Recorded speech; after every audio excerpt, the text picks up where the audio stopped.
During this analysis, I will be attempting to pronounce several Japanese words and names. Viewer discretion is advised.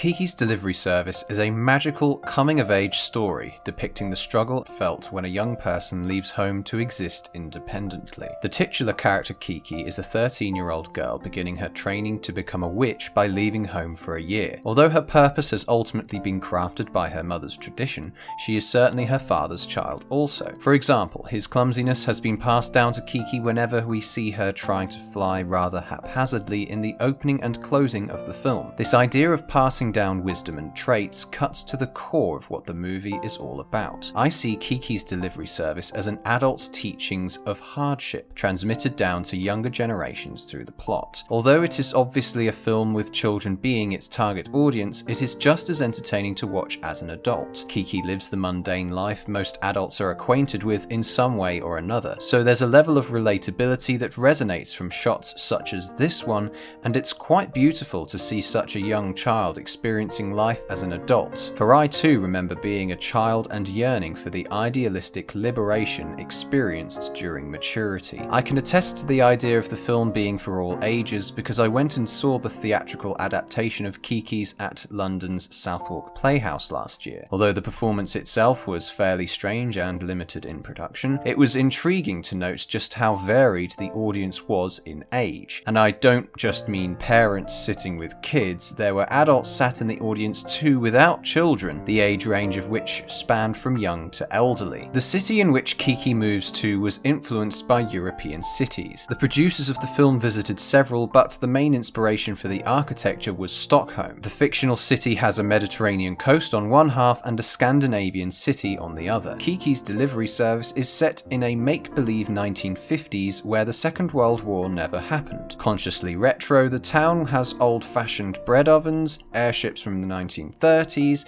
cars from the 1940s, and machinery from the 1950s. These design decisions certainly provide an aesthetical beauty about cities that isn't as common in the modern world. I know the film is nearly 30 years old now, but independent bakeries are fairly uncommon nowadays. The title of the bakery in the film is Gucho Kipanya, which is a play on words in Japanese. The translation of rock, paper, scissors, or rock, scissors, paper in this example, has the Japanese word for bakery stuck on the end. I think it's a very interesting choice as it reflects how big of a role luck plays in finding opportunities in a busy city. When she first arrives in the city, Kiki has high expectations, only to be rejected by civilians and nearly get arrested. Ordinarily in fiction, it is average and perfectly normal individuals that land themselves in the world of magic and uncertainty, like Alice in Wonderland and Dorothy in The Wizard of Oz. But we see the reverse here, where the character is magical in a non-magical town. Intriguingly, there might be a reference to the former film when Kiki looks into a shop window and sees a pair of red shoes. The only other fantastical element to the film is the communicating between animals. The only human Gigi can supposedly communicate to is Kiki, whilst also being able to understand birds and dogs. The uptight witch's cat seen early in the film also has a level of personality too, shown in its body language that mirrors its owner. Simultaneously, Kiki and Gigi match each other in posture too. Even the dog seen later is capable of shutting the door when he comes back in from giving Gigi back, something I personally have never seen a dog do in real life.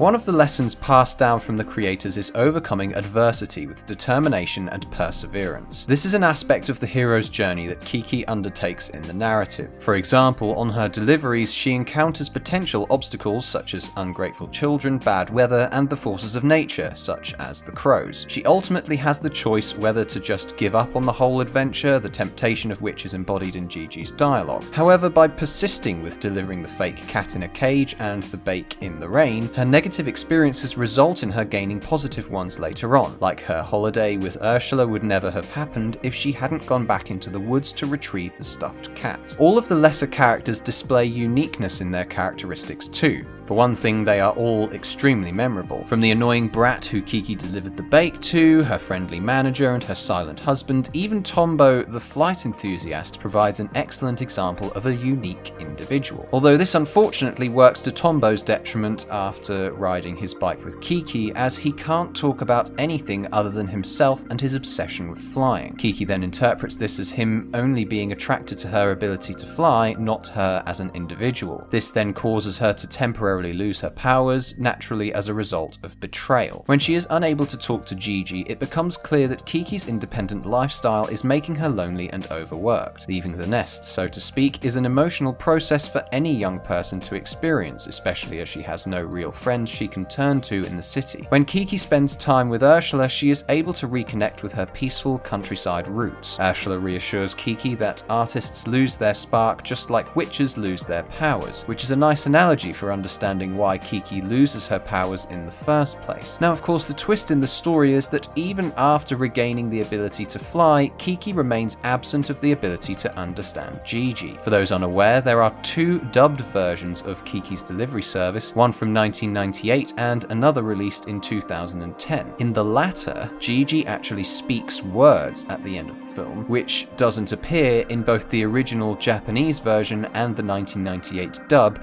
where he simply meows on her shoulder. Now, I think I prefer the original ending, as it would seem that Gigi could never talk in the first place, and all the dialogue was imagined by Kiki. Gigi losing his voice seems to imply that she has simply grown up and is now strong enough to get along without him. He in turn has grown up, as he now has a partner and is later in the credits shown with his offspring. Whilst I'm sure Disney can argue that this ending is a more depressing one, it certainly leaves plenty more room for interpretation than the happily ever after alternative provided in the 2010 dub. To settle the argument, I'm certain the original sub and dub had the right idea, because in the ending of the theatrical version I saw, Gigi leaves Kiki to go and mentor another coming-of-age witch. I think therefore that the final lesson of Kiki's delivery service is that the journey is worth striving for because of the people you meet on the way. This is certainly what the final scene of the film with Kiki rescuing Tombo seems to imply, as we see reaction shots of all the people that supported Kiki in some way,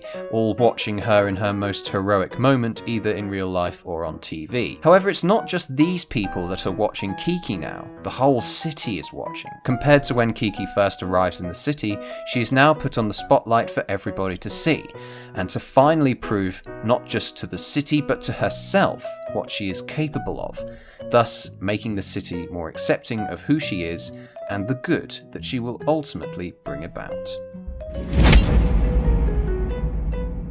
You probably already know about this, but Osono and her husband strangely look like adult versions of Ponyo and Sosuke. There are other more concrete Ghibli references laid within the film. For example, Kiki's bedroom has Totoro toys placed in there, and you can also see the words Studio Ghibli on the side of a bus when Kiki first enters the city. There's a live-action film of Kiki's delivery service that was released in 2014. I'll just let you guys swallow that bit of info whilst I bitterly choke on it. Thanks for watching. Sorry it took me about 6 months to finally produce this, but we got there in the end. Next on the list is Porco Rosso. I won't be analysing Grave of the Fireflies, as Big Joel did an epic video on that film that is seriously worth your time, and I don't think I could have done a better job myself. I'll link that on the screen for you guys to watch. Comment below what you think I should analyse next, and please consider donating to my Patreon page. Links are in the description.